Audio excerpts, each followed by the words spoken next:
Tiffany, welcome to the podcast. Super excited to have you here. I went down this long, curious trail as I came across a friend, and she's like, "Oh yeah, this guy who does, I don't know, psychiatry therapy, whatnot, has his clients take this product an hour before he does sessions with them." It's like, "Oh, what's this product?" And it's like, she's like, "Oh, these gummies that have LSD in them." I was like, "There's no fucking way that these have LSD in them." And so I went on the website and Golden Rule mushrooms.com, right? That's the full deal. And I was looking, I was like, wow, there's all these like tons of products on there. It's pretty cool. And microdosing protocols and whatnot. And I was like, I got to find these. And it says micrograms, the unit for measurement. I'm like, Tony's our resident acid expert on the panel. And so I was like, okay, I got to order these. And I even sent them to a couple friends and they're like, that's not acid. I was like, yes, it is. Look, if you look at these ones, it uses milligrams and this one uses micrograms. So anyways, ordered some and then I tested it, but I also was on like a bunch of caffeine and nicotine and worked all day. So I was like, I can't really get a read on this. And then I had you try it. Can confirm it's acid. Yeah. Can confirm. Good. Thank God. And I just thought how cool that is because think of like what it was like 5 years ago when we were in Seattle and we did that mushroom ceremony with Liz, and we would have to get mushrooms from like a person and they would make them and that's how you would get them, right? And then my mind has been kind of blown seeing how there's all these cool companies, including this, that are wellness focused who are offering these products. And I was like, this is amazing. And then I was talking to Angie, who owns Out of Office, and she's like, oh, I know Tiffany. And then here we are. And you were telling me you help people get themselves into the psychedelic space. And I thought it'd be cool to, we don't have to go into super details about like legalities and things, but the overall view of like someone thinking, how does one even begin to enter into this space and think about entering in this space? And I don't know, the overall landscape of everything. And then we can even get into, Golden Rule as well. Amazing. Yeah, I love it. Thanks for having me, and love that you confirmed that it was in fact LSD. That's a great thing. It was GMP certified, third-party tested, third-party WOOK from tested. the chemist himself. Yeah. That's amazing. Yeah, I love the Angie connection as well. And yeah, there's a lot of different directions we could go with that, with this conversation. But, when it comes to people being interested in coming into, like the psychedelic world and either starting from ground up and building a business and whatever business that possibly could be, or if you're wanting to like bring psychedelics into a current line of work and whatever that might look like. So a lot of things that I see is like if somebody has a therapy practice or a coaching practice, that's like one area where all of a sudden they want to bring a modality like microdosing into their practice and start to offer that from a lens of either therapy or coaching, mentoring, what have you. And then there's, product-based companies where they either have like maybe a supplement line or a different kind of product, and they're wanting to, bring a psychedelic product on essentially. And then, there's some that are just like, hey, like I want to create a psychedelic product. Where do I begin? So there's so many different avenues that we could explore with that. And, I'll kind of let you decide on where you want to go with that. I'm curious about one thing. Were you a business consultant before, like specifically just for business in general, or were you more on the psychedelic side? And I'm curious what side you came from to meet in the middle here with the merging of psychedelics and business. Yeah, great question. So I have a 17-year background in corporate healthcare, and that's where all my business development strategy, leading teams, executive roles came from. And I started microdosing about 10 years ago when I was in that industry. Super burnt out, unfulfilled, was successful, but was like, hey, I want to, go a different path with this. Didn't really know what that looked like. I was on Adderall and Lexapro for about 7 years and was doing therapy, doing personal development work. And, I was like, started hearing about psychedelics a little bit and had access to it. And I was like, you know what? I'm going to explore this route and I'm going to see if I can somehow taper off the medication. And so, within a 3-month period, I ended up doing that. And through that process, because 10 years ago, there it wasn't mainstream like it is today. So there wasn't really much information online. kind of created my own protocol and was like, you know what, I want to bring this to people, the things that I didn't have. How can I create something to support people through this in a lot of different ways? So that's kind of where the path of in psychedelics started to form. Stayed in corporate, started building a psychedelic coaching, mentoring business on the side. And that started to grow with clients. And then eventually went into that full time, teaching people how to work with psychedelics from a microdosing perspective. Naturally started facilitating work, higher doses in person. Was doing that for about 6 years. And I was like, you know what? I miss like the business, the strategy. Like, how can I bridge these worlds together? And that's where I started to explore advising for companies in wellness and psychedelic spaces.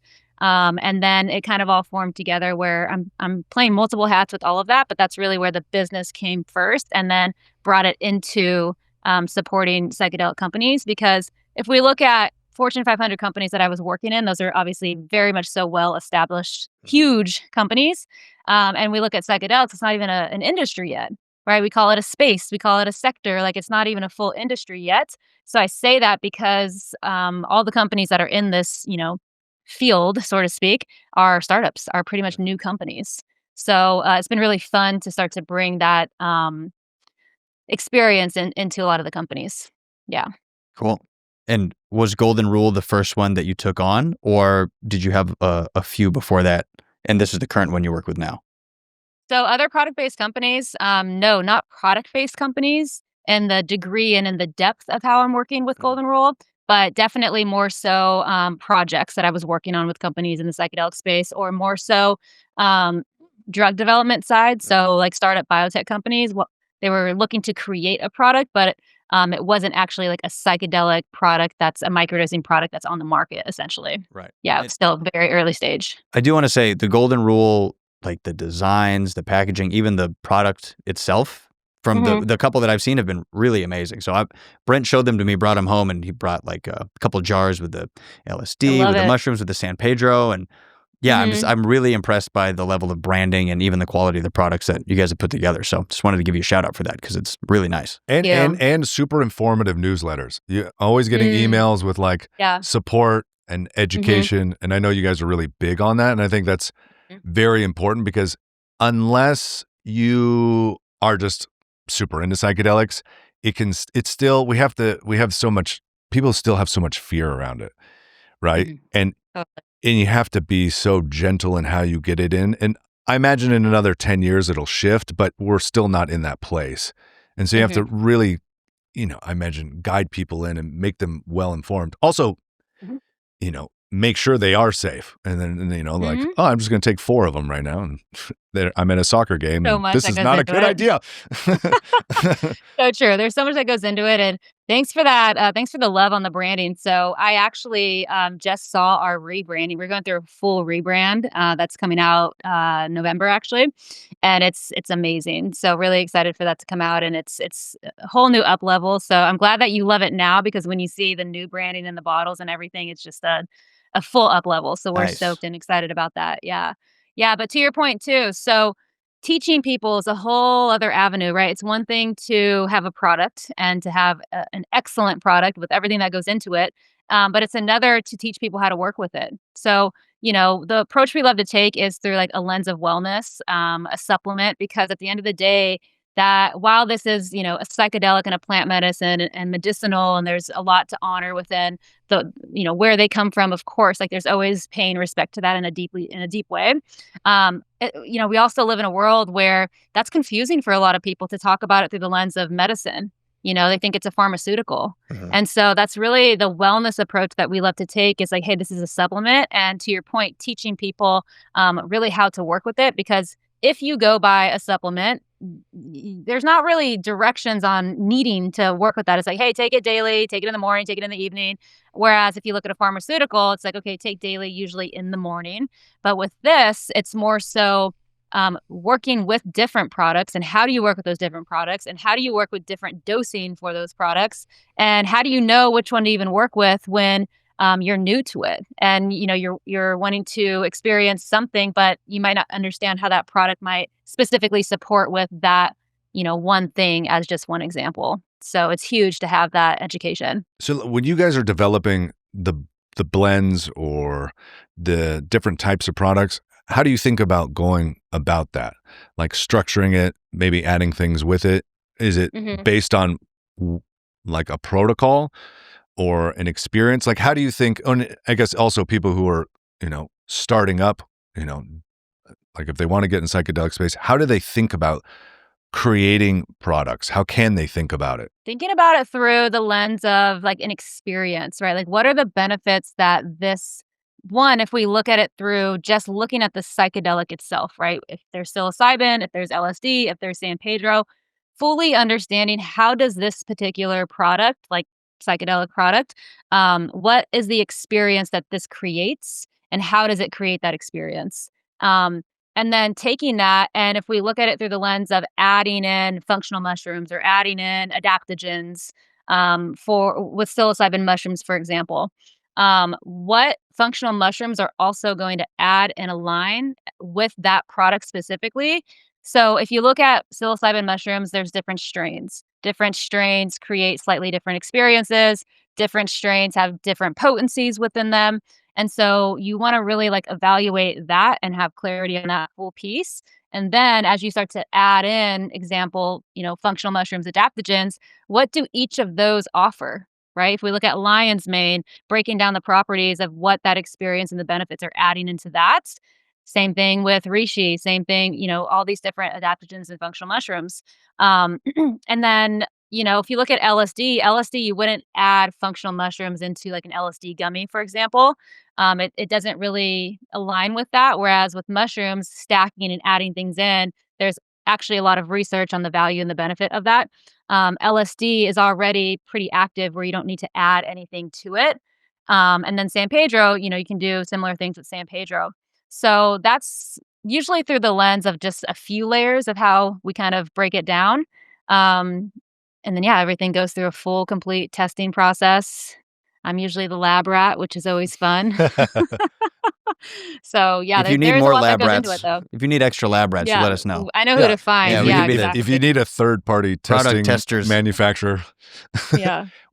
I'm just curious, with your testing over the years, have you noticed certain strains, obviously the ones you guys use, but what strains have you come across you really like for different types of microdosing or intentions?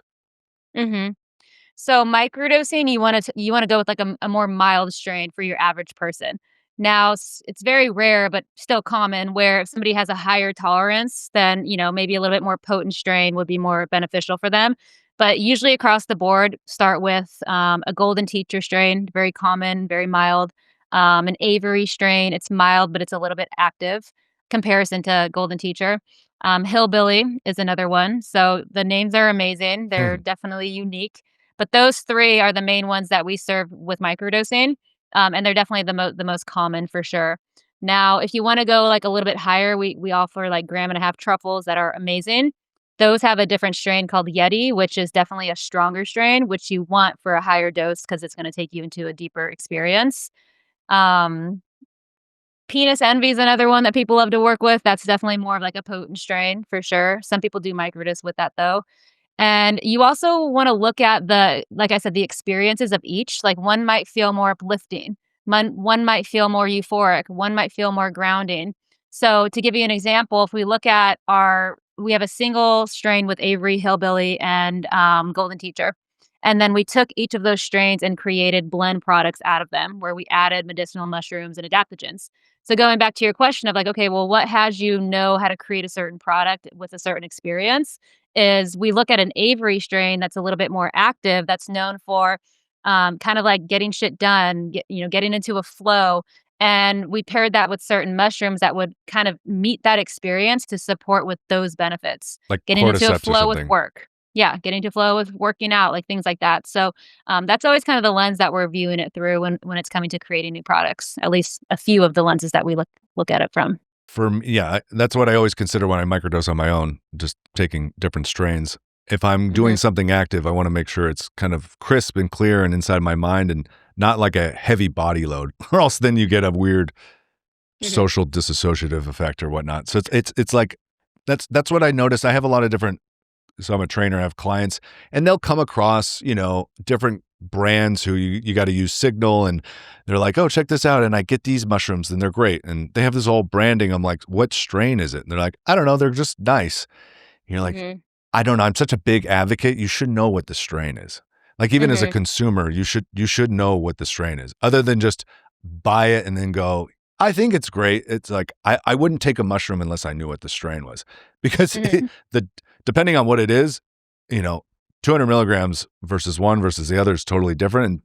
And again, if it's a high body load or one is just in your mind, it's going to dictate what you can do that day big time. You might be able to drive and go to work and have meetings. Another one, you might be like, there's absolutely no way I can get my car. I'm a Ripley. Well, I think the reason for that is knowing the strain comes with like the industry knowledge and experience. Like if you think about weed, when you're in high school and you're buying weed, or even anybody buying weed, if you were new to weed, you just knew it was weed.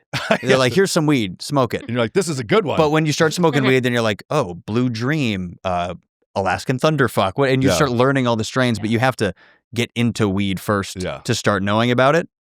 Same thing with mushroom. I imagine as people get to understand mushrooms and learn more about it, or anything that has strains, right? You're gonna just naturally start to get more curious about what you have. But to your point, I think it's important to start labeling it so people know, because it was like if you just bought weed from the dude down the street and it just said weed on the bag instead of what strain you're getting. Nobody would ever know. Yeah, the test was you would pull it open, sniff it, and go, that's hella dank or not hella the dank. dank test. Yeah, how dank was it? Or this is shit. That's skunk. That's hilarious. You can't That's really a great point. It is. It's true. And it's the same thing where it still happens, very frequently, where people are like, oh, I just took a bite of a mushroom. I was in the sauna. When was that? I don't know, 2 or 3 days ago at this place called Breathe Degrees in Encinitas. And it's like a community, sauna, ice bath, what have you. It's awesome. Cool. I guess. And there, we were talking about psychedelics at some point, because that's just life and what happens when you're in the sauna sweating your ass off. Psychedelics find their way in. But there was this man in the corner, and he overheard the conversation and chimed in, and he was like, shit. He's like, I took some mushrooms today, and I'm definitely like not feeling a microdose. And I was like, oh, like how much did you take? And he's like, I have no idea. I just opened the bag and grabbed one out and ate it. So, it's still happening today, which is insane to me. But to your point, exactly, it's whether it's biting a piece off a chocolate bar that you don't know the measurements, or you're, pulling a mushroom out of a bag. You have no idea what the dose is, and people think like a little tiny mushroom is a little tiny amount or not strong, but that actually could be way stronger than one that even looks bigger.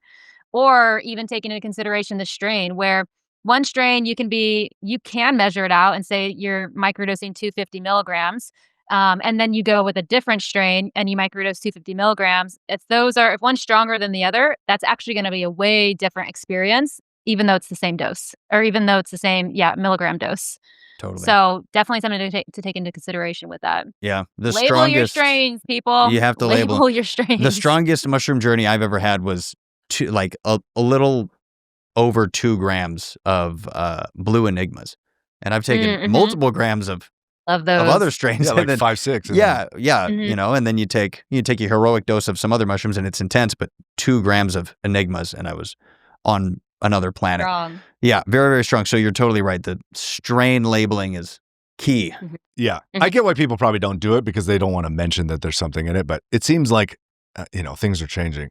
I had two things I'm super interested, because you're in this space and you're probably really tapped in, and you could tell me, I feel like there's a pulse of a ramping up of these brands ready to just pop opened into potentially an open market eventually. It's like the seams are slowly tearing. It's like it's just right there. And you're seeing more and more people invest money in better products, better marketing, better branding. Like you're just seeing it on a whole nother level. I mean, we're seeing in Texas, supposedly weed's illegal, but you see in all the regular stores tons of cannabis drinks that all have really nice, labeling and branding and all that. And there's smoking lounges. You can buy weed and smoke right on the street. Yeah. But just illegal. More products that are just for the like everyday mom and pop, right? Just like out of office, such good branding, so great, so approachable for everybody. So I'm curious, like what you're seeing in the bubblings of like startups. And then the other one is, sorry, multiple questions, is how you decided Contain yourself, Brent. and why you decided to start to switch, like change up your branding, right? Like why upgrade it, and the importance of branding and how it helps or doesn't help communicate your products. Before you answer that, I have 6 more questions, and I want you to keep track of all of them. Yeah. Let me write Don't worry, these down. I'm keeping track. I just got to get them out, or else I'll go down another loop and we'll never get to that It's other true. one. I know. I feel you. I do that. I do that a lot too. Where I'm like, I got one more and then 3 more. I should just have a whiteboard. Just make it one long sentence. So, okay. So when it comes to like, I'll start with the second one. So like rebranding, right? Think of it as like, as humans, we grow and we evolve and we change, and things in life always just improve, hopefully, in a very great way. I kind of think of branding like that in some ways, where we once were is where we were at that time. And now there's a whole nother message and a whole way of sharing the work that we're doing, like the body of work that is created to be shared, and how we can shift the experience for people, but also the language in some ways while still maintaining its authenticity, of course. But the whole goal is so that it reaches more people and it's more relatable to people. So, for example, for us, like, where we were 3 years ago to where we are today, our community has expanded drastically. And while there's still very similar people that we were once reaching from the beginning and, till now, there's also like a huge wave of a lot of different people and a lot of different partners that we have bringing in different types of, people in their communities. So it may have started with we're reaching, the brand was reaching the soccer mom and, in the suburbs, for example. And while it's still speaking to that same person, it's also speaking to high performers, to CEOs, to people in leadership roles, to athletes. And so that's really the approach that we like to take with it in some of the ways. And, even if you look at our branding, obviously nobody has seen the rebrand, but it's very simple. It's very straightforward. It doesn't look like a psychedelic brand. And that was intentional because we didn't want it to feel like a psychedelic brand. We wanted it to reach people who actually didn't have experience with psychedelics, but wanted to try and were curious. And maybe they were afraid to try it, or they were uncertain, or, if we look at your mushrooms, for example, I'm not hating on them, but I love them. But if a soccer mom who never worked with psychedelics looked at that might scare her, and she actually might not ever work with psychedelics. Oh yeah, we would never brand our product with this logo. This would be. I love it, but no, this would be something we would hand out at festivals as like a secret product. This would be like an underground product. Too many colors for a soccer mom. Yeah, this is too crazy. Too many colors for soccer mom. And there's nothing wrong with it, but it's like, that's coming back to the branding, like what's the experience that you want people to feel and see and have when they first initially even see your branding? So that's something to definitely take into consideration.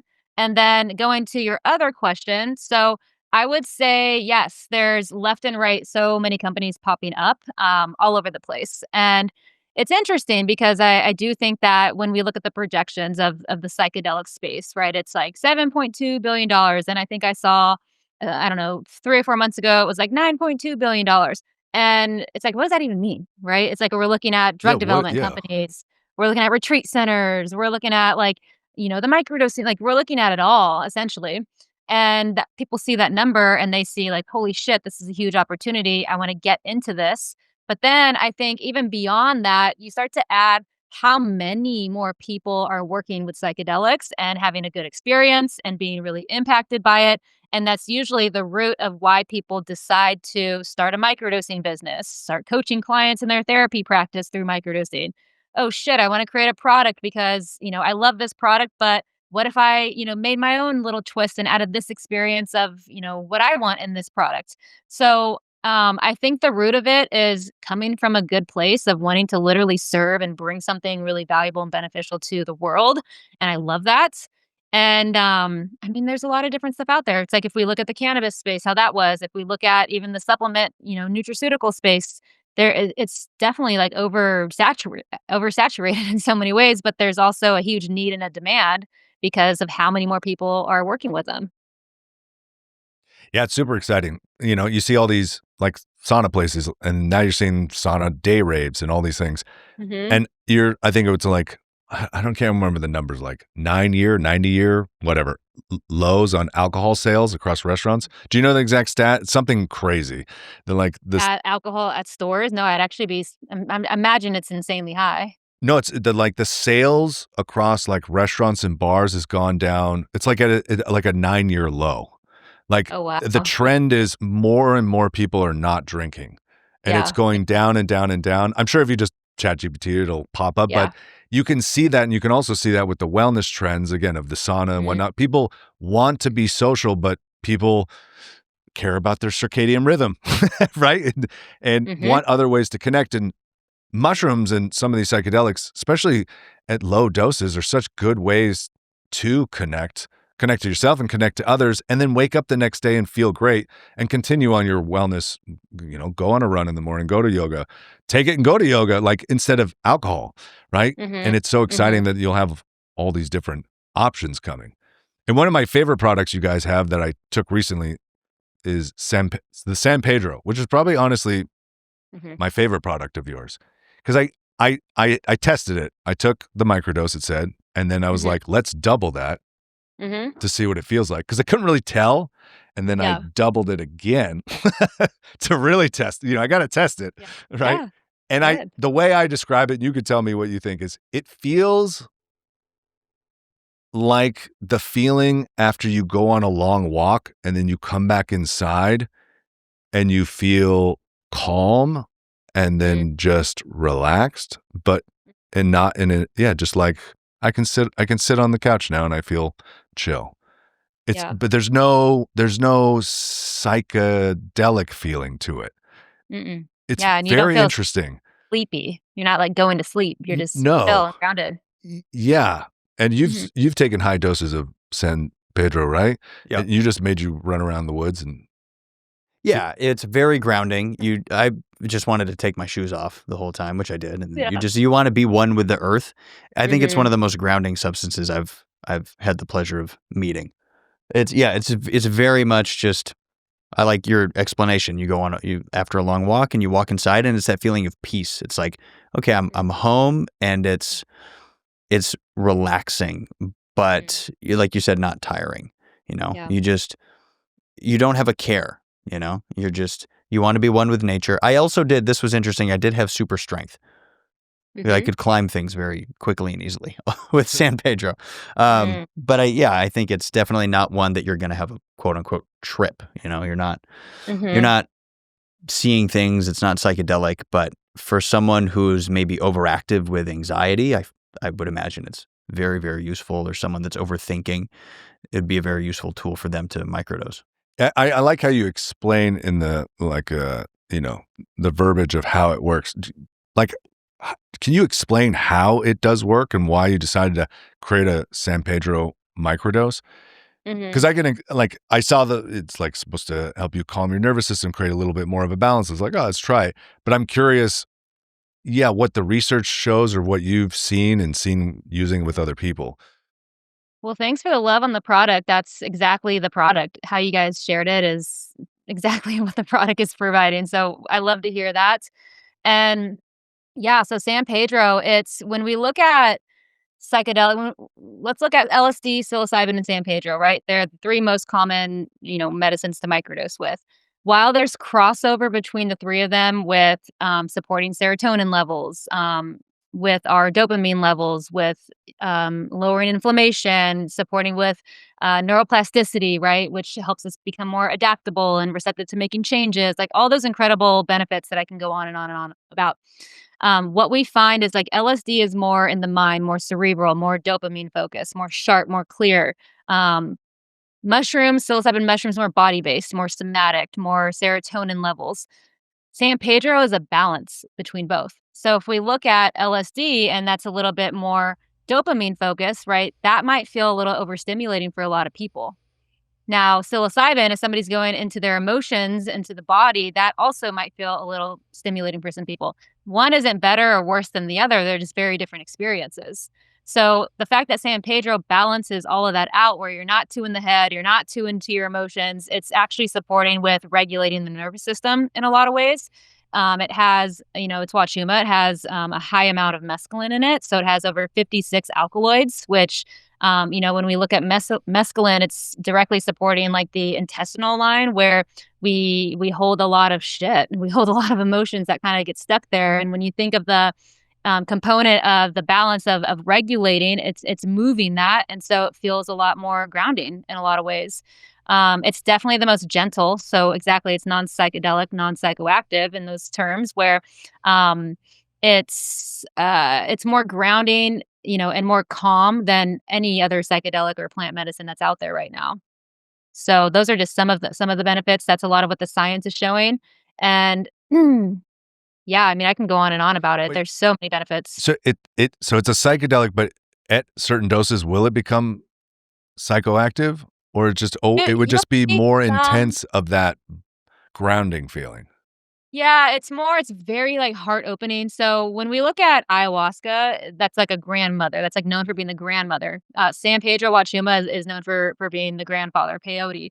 And so it's a very like it's more like a masculine experience, but it's very like steady, grounding, opening, heart penetrating.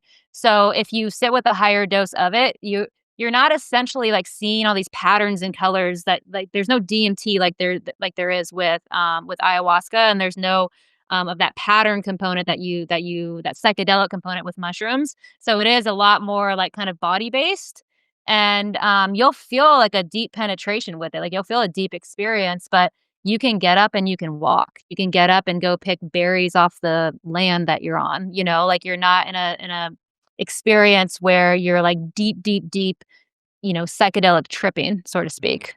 Yeah, you can have full conversations. The Hmm. only psychedelic element to it is I would say there's kind of a glow.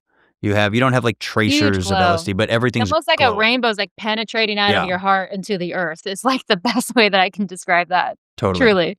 Mhm. Do you think you guys Mm. will make a higher macro dose of that?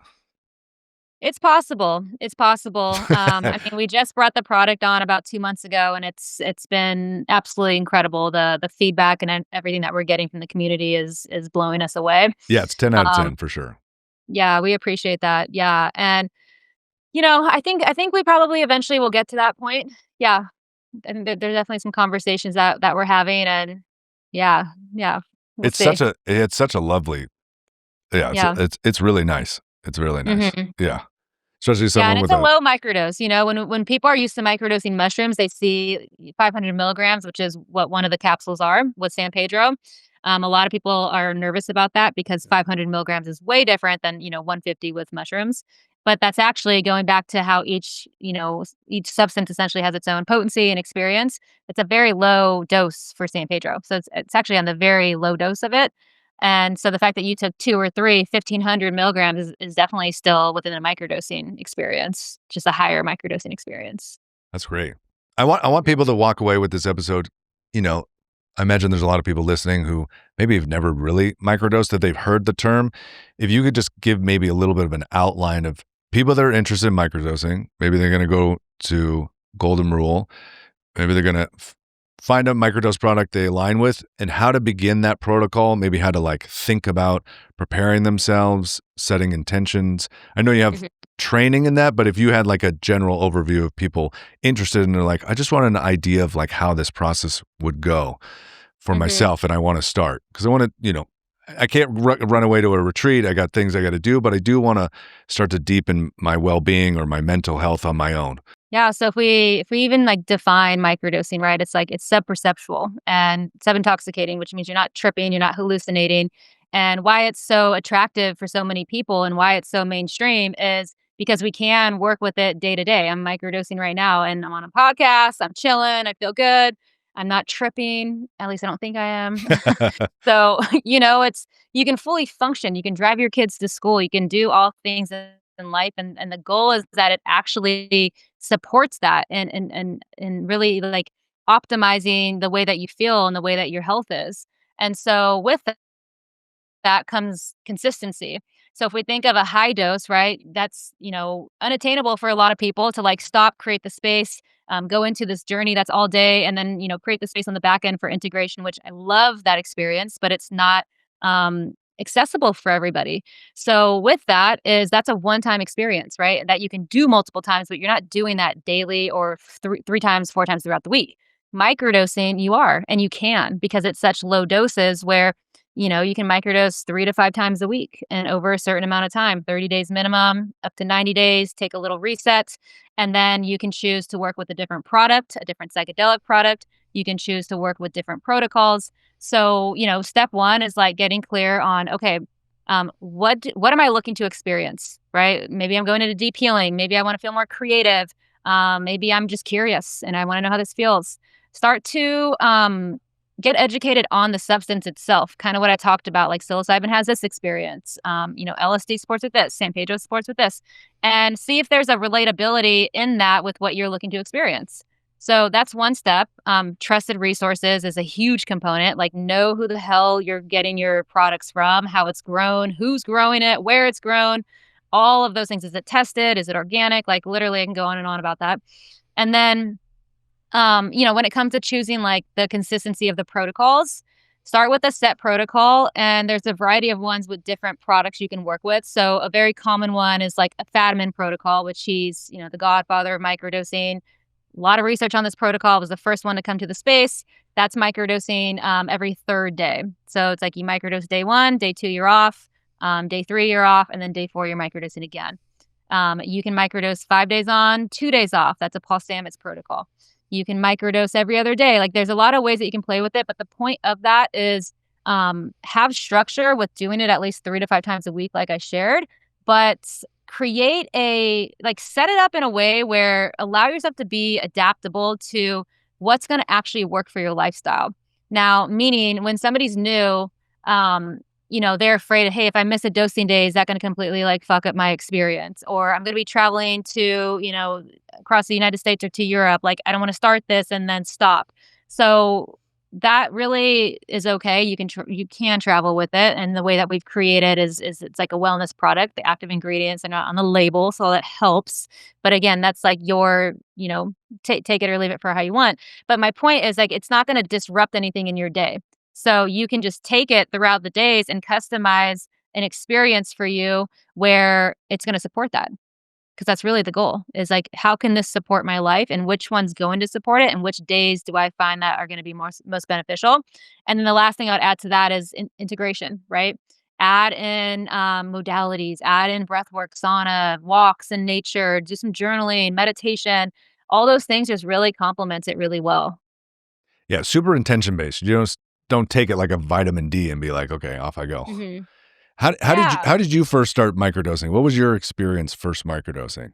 Yeah, when I first started microdosing, it was recreationally. I actually started before it was intentionally, and I think that's where most people kind of start.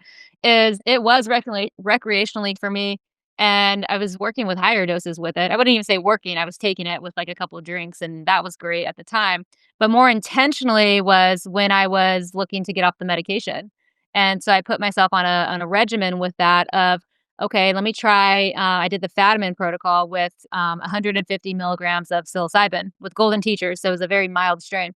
And I did that. It was about 3-4 times a week. And I did that for about 3 months. And then like there was a process with that of like slowly tapering and, that whole thing.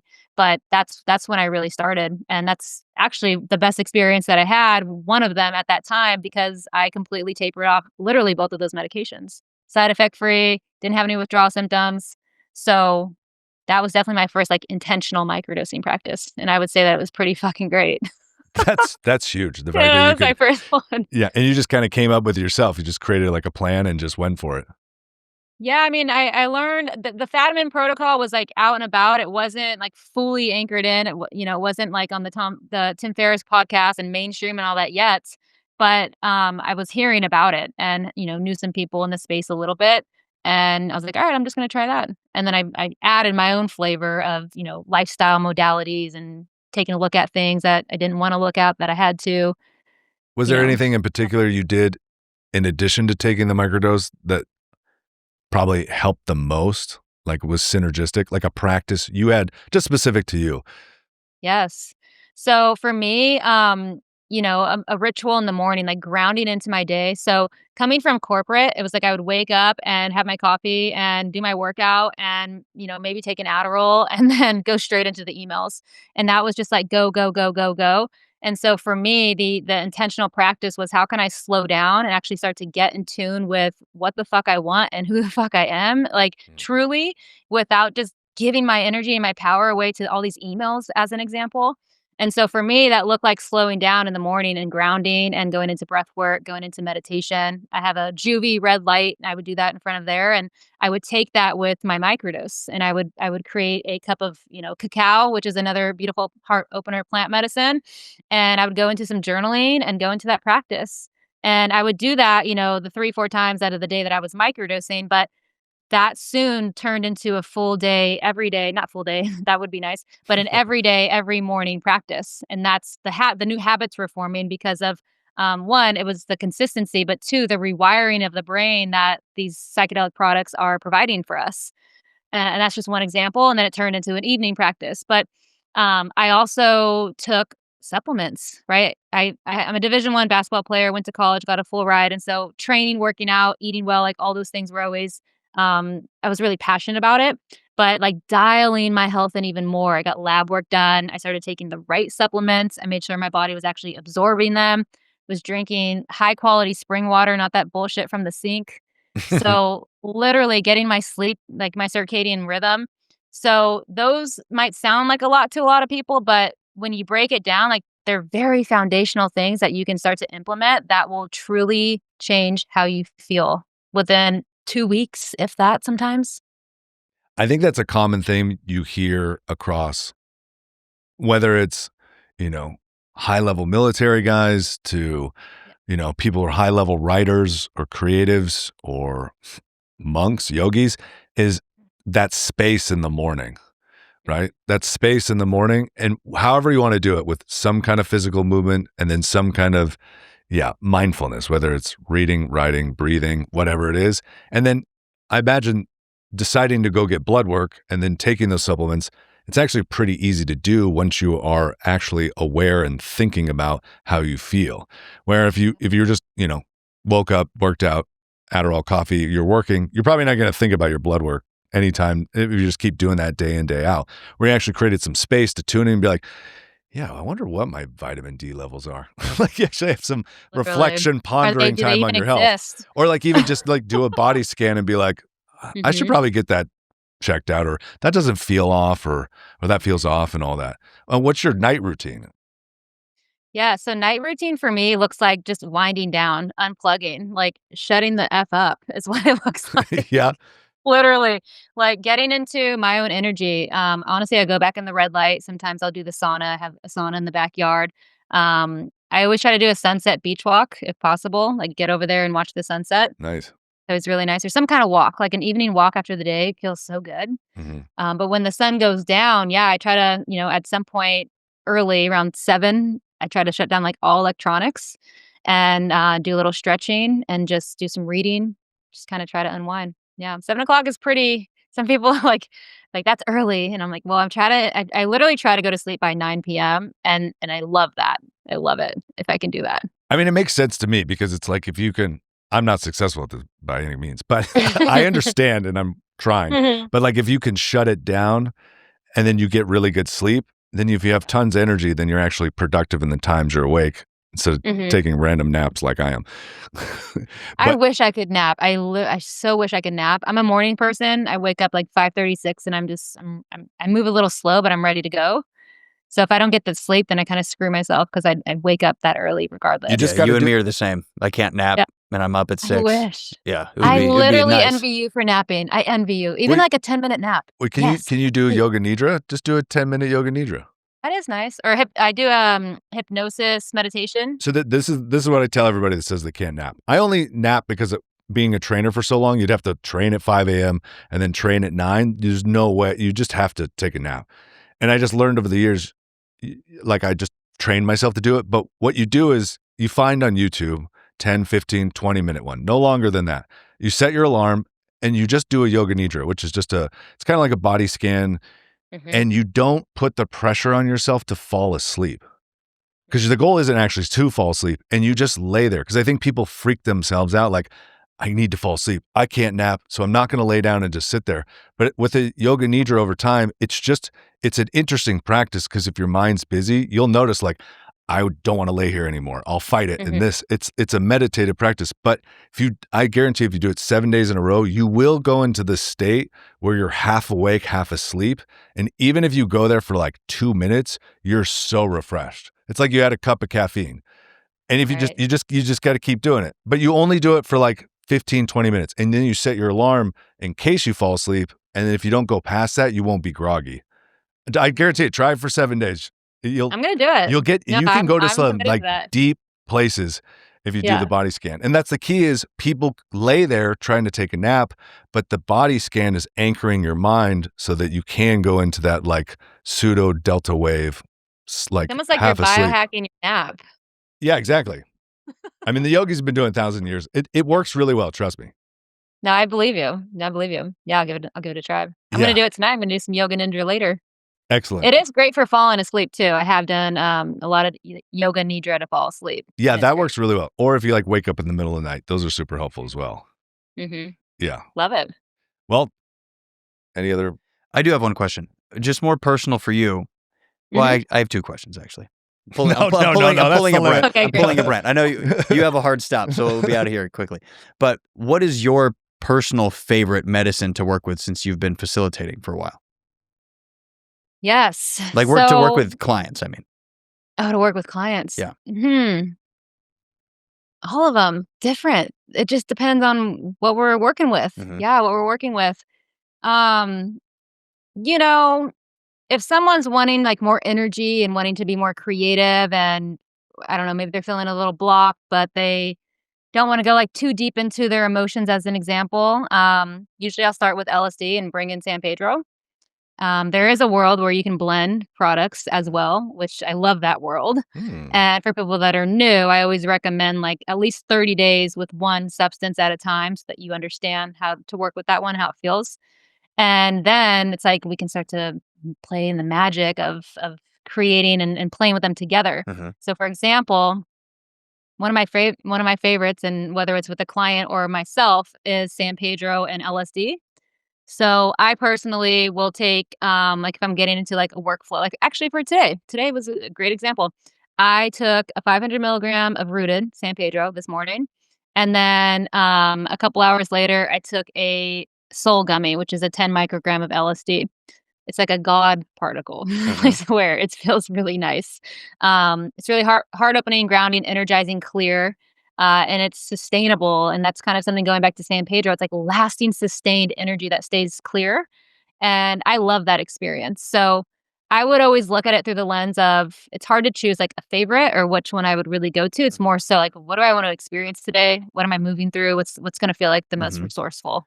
I love the idea of the blends. I mean, the reason I don't usually, I've tried microdosing LSD, but to me, LSD is such an intense vibration. And so if to me, I'm already intense and I'm already going a million miles a minute, I don't need that. I need something calming me down. I should be microdosing San Pedro. But if I were to do a microdose of LSD, I love the combo of having San Pedro there as like a marriage between the grounding and the spaciness, the energy and the grounding. It sounds like it's like L-theanine with your caffeine. Yeah. Right? It's like when you put butter in your coffee. Yeah. What'd you say? Butter in your coffee. That's such a good point because exactly what you just said is like, LSD is already like a lot for me where exactly like that's where these like one's not better than the other. Like if that feels like a lot, you may want something a little bit more grounding, or even looking at that through the lens of that might feel like a lot to go into like a work productive state and getting shit done because you might not feel as grounded, but that may feel really good if you're out and you're not drinking, but you're like in an out setting. Yeah. Okay. One last question. With all the brands, psychedelic brands that are going to be popping up that we mentioned, like there's a big bubble where it's happening. With your experience in the space, what do you think the brands that are successful and really stand out and actually make it and have longevity, what are they going to do differently than the ones that try but flounder instead? That try but what? Flounder. Like they flounder or they just fall off or they don't last. People don't stick to it. I would say like the foundation is staying authentic to you and your branding and why you created this to begin with, and being in it for the long game. I think I would say even like about 2 years ago, um, yeah, I think that was about 2 years ago where MDMA, it was a year ago or 2 years ago, where MDMA didn't get passed, right? And if we look at maps in Denver with the conference that was about 2 years ago when this was treading that direction, how many people were at that event and how many people were in the psychedelic world?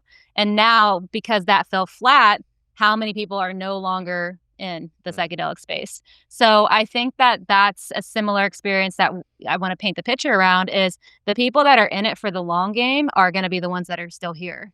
And the ones that are just not, or they're here because they see, the projected revenue, or they think that this is something where you can just pop in and all of a sudden it's going to be fully successful. It takes time, especially in this space. It takes a lot of time to really grow and progress in that direction. So I would say that's one piece. Another piece I would say is being adaptable and keeping up with industry best practices, keeping up with all the shit that we're navigating with legalities. The way that we run our company is not like any other company that I've ever ran. There's so many complexities on the back end. So it might look really like tied up in a bow on the front end, but on the back end, there's so many pieces that have to be navigated. And I don't think a lot of people from a product-based company perspective coming into the space with a microdosing product that they're wanting to create, for example, don't fully understand the depth of everything that goes into it and what's required to maintain the level of revenue or maintain the level of growth or sustainability or any of it. Like there's so many layers that I can go into with that. So that will naturally, people will either like see that and be so in it and be adaptable to creating strategy around that and figure out a way to continue to move forward, or they'll be like, fuck this is crazy, and they'll go the other direction. Yeah, I love that. So Because it takes stick a to it. required type of person to be in the psychedelic space. I don't care what way you look at it. Like it takes a certain level of person to do the things that we're doing. What's and that not kind just of our person? company. I mean, a resilient motherfucker, like straight up, like committed, like someone who is so deeply passionate about truly like taking a risk to serve something to people that will make a difference in their lives. Taking risks that's our brand. Resilient and risk takers? Say no more. Yeah. And it's amazing, it's like that level is always present, right? We're always present to, best practices and everything that we need to have it operating in the ways that we do with legalities and protection and all those layers.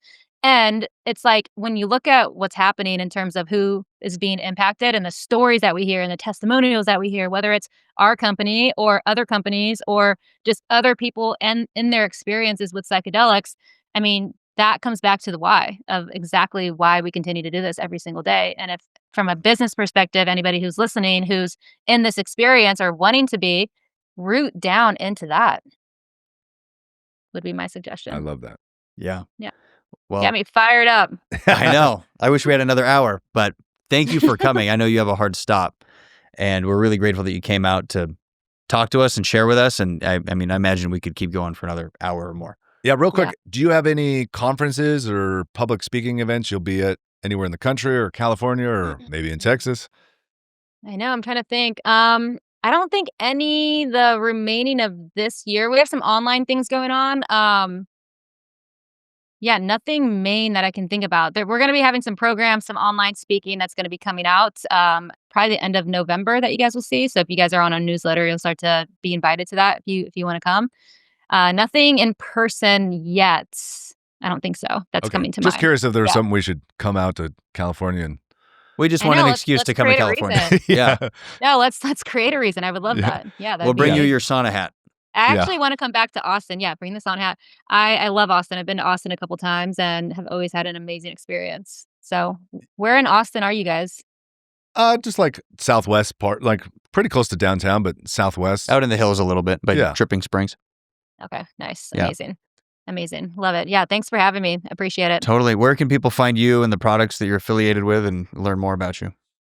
Yeah, so my personal Instagram is I am Tiffany Hurd, and then Golden Rule is Golden Rule Mushrooms, and then our other one is Golden Rule Microdose, and then you can find our website, goldenrulemushrooms.com, and we're going to be changing the brand name to Golden Rule, but the website and all the Instagram handles and everything are going to remain the same. But yeah, you can find us there, and looking forward to it. Awesome. Thank you so much, Tiffany. Yeah, thank you. Thanks, Appreciate Tiffany. it. See ya. Bye-bye.